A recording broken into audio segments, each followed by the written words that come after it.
Hawak mo na naman yung kwintas mo, ah. Bebenta mo ba yan? Tiba-tiba ka dyan. Hindi ko bibenta to, mahalaga sa akin to. No? Pero minsan, tol, naisip ko lang, ano kaya kung kasama ko yung tatay ko, no?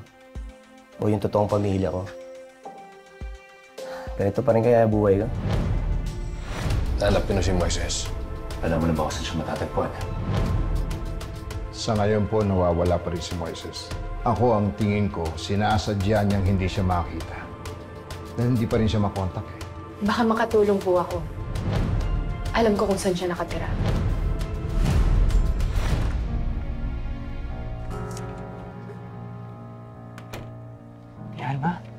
Alma, kumain po muna kayo. Ito po, para hindi po kayo magkasakit. Alma. Hoy! Bakit pinapakain niyo yung matandang yan, ha? Taray! Bitawan mo ako, Calvin! Kevin, stop it. Namiss niyo ba ang maiinit na eksena? Kung hindi si Calvin, sino? Meron ka na bang nakilala? O baka namang meron ka na nakita na pwede mong samahan habang buhay?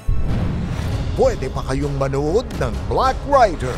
Malaki ang posibilidad na si Moises ang totoong kapatid ko. At si Moises ang totoong Calvin Magallanes. Mamayang 9:40 p.m. sa GTV.